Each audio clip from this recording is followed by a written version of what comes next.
about this, we have managing editor of CIFwatch.com, or Comment is Free Watch, Adam Levick. And again, Comment is Free Watch is actually a place that monitors and combats anti-Semitism and the assault on Israel's legitimacy at The Guardian. And its blog, Comment is Free.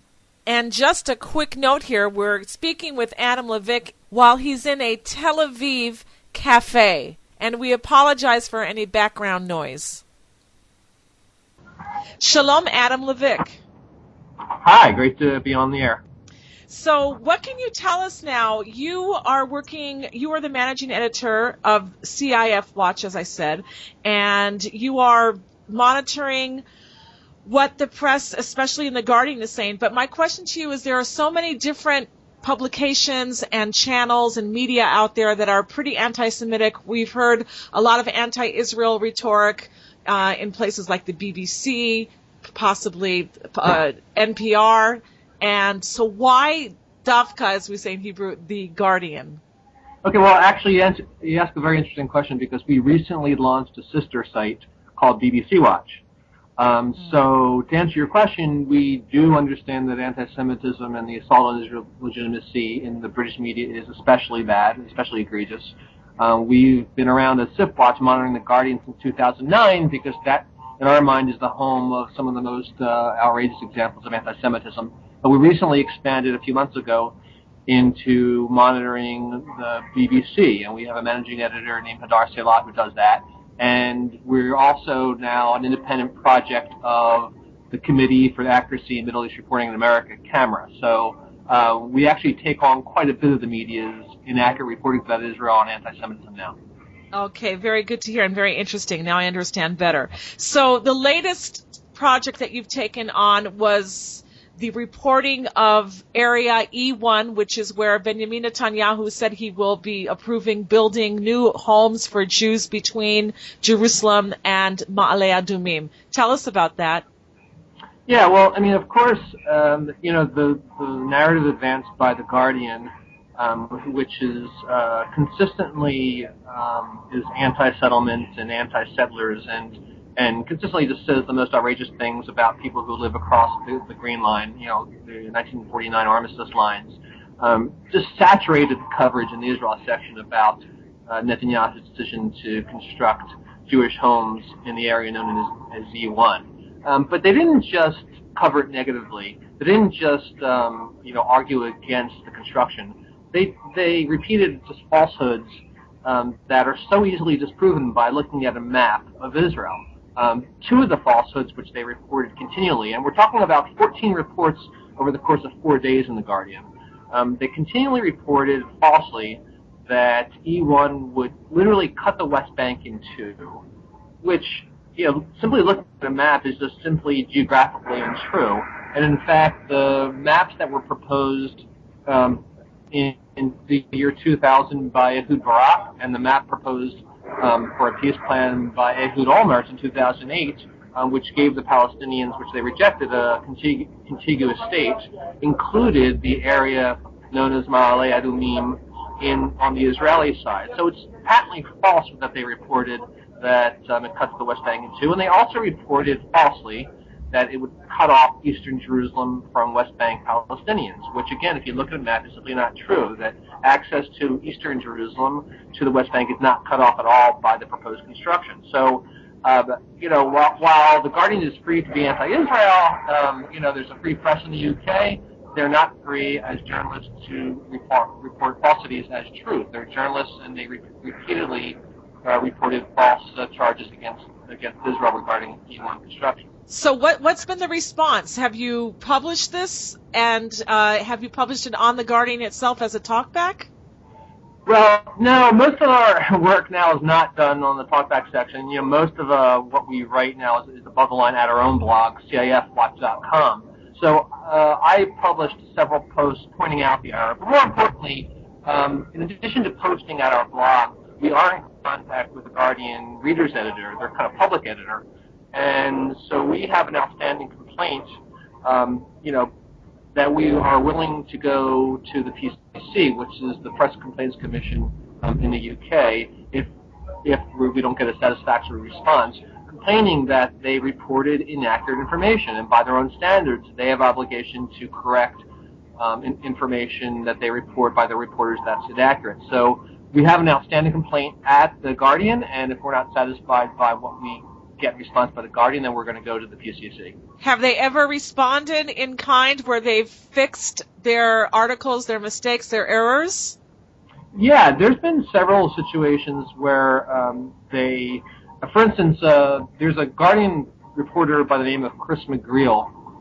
Chris McGreal is supposedly their Washington correspondent, but he writes as much about Israel as he does about Washington. He's fixated on Israel and the Jewish lobby. And he actually used language in one report that was deemed anti-Semitic even by the Guardian readers editor. He was talking about the Jewish lobby, and he referred in one report to what he called the slave-like relationship that exists between Israel and the United States, almost implying that the American administration, President Obama, didn't make his own decisions, but he was controlled in a slavish manner by Prime Minister Netanyahu. So in other words, the Jews are running the world. Exactly. So that's by the EU working definition of anti-Semitism, that's anti-Semitic. We complain to the Guardian, and they actually upheld our complaint and removed the language in McGreal's report that said Slavish. So at times we are able to get complaints addressed satisfactorily, not often. But this is one we think we're going to win because we just think it's a matter of simple geographical evidence. There's nothing ambiguous about the question of whether or not the West Bank is going to be cut in half. It will not be cut in half. It's simply a lie. Right. Okay. I just want to apologize to our listeners again because we're speaking with Adam Levick, who's the managing editor of CIF Watch, and he's in a cafe in Tel Aviv right now, and I hear them making lattes and cappuccinos behind you. But it's nice to know that things are humming in Tel Aviv, so that's really nice.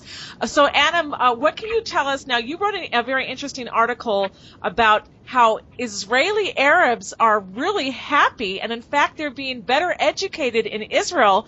Their test scores are higher here in Israel than they are in other Arab countries in the Middle East. So what can you tell us about that? Yeah, it's interesting because there's all sorts of reports about how happy Israelis are based on global happiness scales. So not happy in the sense that we're thinking of, but just content with their lives, happy being Israelis, patriotic Israelis. We have a mission in the Jewish state, and most Israelis are happy to be living here and wouldn't possibly live anywhere else. But the interesting, according to a recent Democracy Index 2011 poll by the Israel Democracy Institute, is that a large majority of Arab citizens answered yes to the question of whether they're proud to be Israelis. Additionally, they also, in that same poll, demonstrated that a plurality of them agreed that's important, or very important, to strengthen the IDF. So this flies in the face of libelous charges that Israel is an apartheid state, and it goes further. It implies that Israel's Arab citizens are quite proud to be Israelis, the overwhelming majority of them. And getting to the point that you talked about, there was the Education Ministry in Israel recently released information that showed that Israel increased dramatically in standardized tests in math and science. And I think we're actually ranked 7th internationally now in math, which is a huge improvement from the last time the tests were taken. But even more interestingly, the improvements were not just in the Jewish sector, but they were also in the Arab sector. And a blogger by the name of Elder of Zion, which I'm sure you're familiar with and your listeners are familiar with, decided to look at those numbers and compare the results of Arab citizens of Israel with the results of Arab citizens of Arab countries in the Middle East. And sure enough, it looks like Arab citizens of Israel do much better on standardized tests in math and science than Arabs do in the rest of the Middle East. So it's fascinating that the one place in the Middle East that is Jewish, Israel, the majority Jewish state, Arabs do better educationally and are happier and enjoy greater democratic freedoms than they do anywhere else in the Middle East. All right, let me just read here a little paragraph of what you wrote in this article. And again, the name of the article is What the Guardian Won't Report, Happy and Successful Arab Citizens of Israel. You write here, according to a recent poll, which is Democracy Index 2011, on behalf of the Israel Democracy Institute, 52.8% of Arab citizens answered yes to the question of whether they are proud to be Israelis, while only 28.3% of respondents said that they were, quote, not at all proud. Additionally, the same poll demonstrated that 45% of Arab citizens of Israel agreed that it is, quote, important or very important to strengthen the military might of Israel, while the percentage that responded that it wasn't important to them was only 29%. So very, very interesting. Again, I haven't seen these printed. They're always saying how Israel's an apartheid state, and Israel, I mean, it sounds like they make Israel out to be a concentration camp for Arabs. Yeah, exactly. And our What the Guardian Won't Report series is an attempt to show that it's just as important when you're monitoring the anti-Israel media to report on what they're not reporting as what they are reporting. And they have a very skewed ideological agenda, and any evidence that contradicts their narrative of an oppressive racist state, they simply won't report. It's also important to contextualize this study about Arab happiness and Arab achievement in Israel with the libelous, the simply awful report by Daniel Levy of Haaretz. Gideon Levy of Haaretz, which claimed that a poll indicated that there's apartheid in Israel. It was based on flawed methodology. It was a horrible, horrible study. But more importantly, as an Israeli, Mr. Levy should have known better. And anyone who lives in Israel, who comes across and works with Arabs, either at work or socially or just walking down the street, should know that that the word apartheid absolutely has no resemblance whatsoever to the life that is lived here. I can vouch for that personally because I was in South Africa. I went to visit there for about a month in the late 1970s where there was apartheid, and I saw what real apartheid was, and it's absolutely a falsification. It's slander against Israel. And I just want to add here, in the very first paragraph of your article, it says here that in a 2011 Global Happiness Index survey, 63% of respondents said that they were happy with their lives, and Israel came in 7th of all of the nations of the world. So that's pretty good for happiness. Yeah, it's funny because as an Israeli now, I mean, when I describe typical Israelis to my family in the U.S., they're not cheery. We don't smile like Americans in a small town. But happiness is not the right word. It's more like content.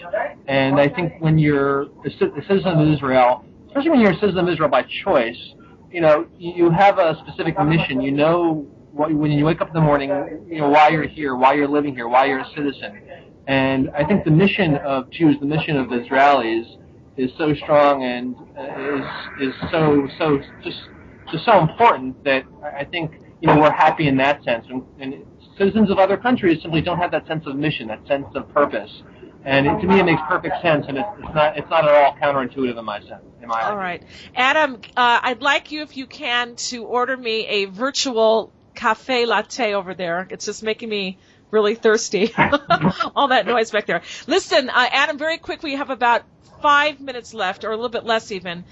Can you tell us about a ban that was put on you from posting your freedom of speech right of criticism on The Guardian? I hear that they've banned you from their site. Sure. Okay, so The Guardian has a blog called Comment is Free.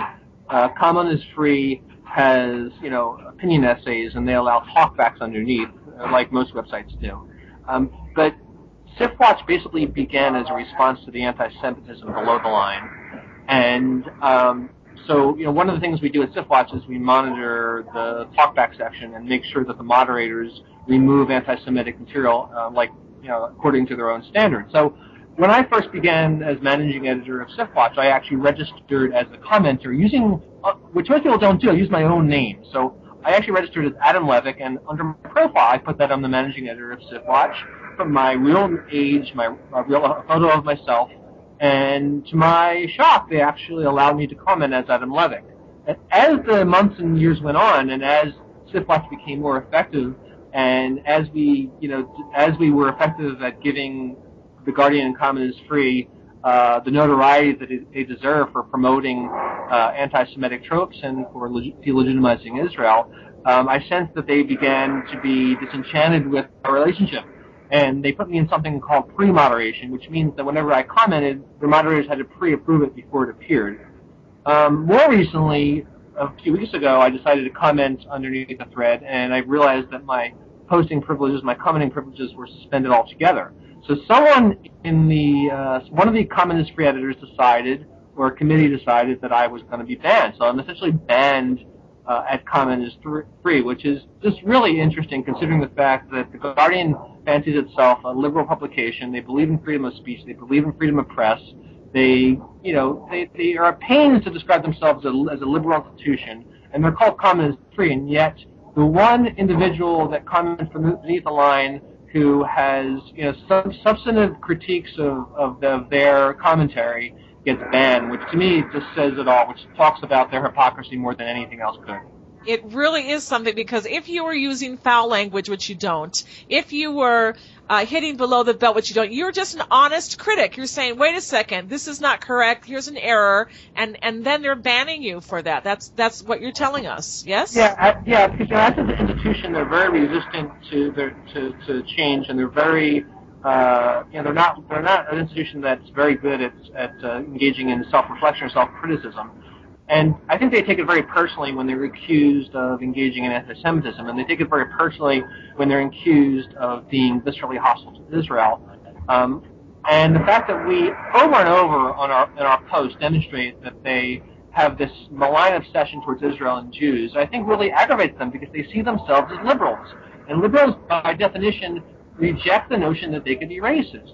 So, people who work at the Guardian, it must drive them crazy to see SIFWatch get the kind of numbers it gets, to see SIFWatch get the kind of recognition it gets for exposing their hypocrisy. So I think it just came to a point where they were so tired of me exposing their hypocrisy, so tired of SIFWatch exposing their hypocrisy, that they decided to ban me. So to me, it's the ultimate vindication of our work.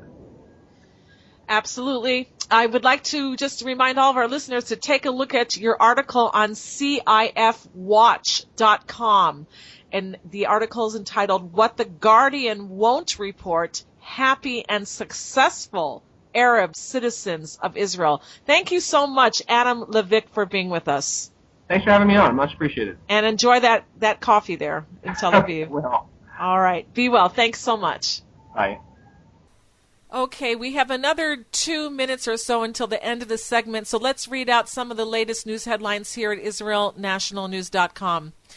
Connecticut schools are on a lockdown following a suspicious person report. Schools in Ridgefield, Connecticut are on lockdown following reports of a, quote, suspicious person possibly armed with a rifle. This reported by Fox News. Ridgefield is approximately 19 miles from Newton, where 20 children and 6 adults were killed Friday when a gunman opened fire at Sandy Hook Elementary School. For the full story, you can go to IsraelNationalNews.com. The deputy mayor of Jerusalem has welcomed the decision to approve the construction of 1,500 housing units in Ramat Shlomo in Jerusalem, saying, quote, the construction freeze in the city, which unfortunately lasted for several years, was brought to an end with the approval of the construction of these new houses, which will provide a partial solution to the housing shortage and the demographic balance of the city. The deputy mayor called on the prime minister and Knesset members to continue to promote construction in Jerusalem and the surrounding areas. And the attorney general and the foreign minister's lawyer agree to a speedy trial. The defense lawyer for foreign minister Avigdor Lieberman from the Israel Beitenu party, who just announced his resignation amid an indictment of breach of trust and fraud, met with Attorney General Yehuda Weinstein, and both agreed that the legal proceedings surrounding Lieberman's case need to be handled as quickly as possible. Also, the Pope meets Mahmoud Abbas, and he calls for courage to reconcile. The Pope received Palestinian Authority Chairman Mahmoud Abbas on Monday today and called on all parties to work together for peace and reconciliation. 10 young girls are killed in an explosion in Afghanistan, and the Syrian vice president says that the government can't win. In Middle Eastern news, the Hezbollah terror organization in southern Lebanon accuses Israel of an explosion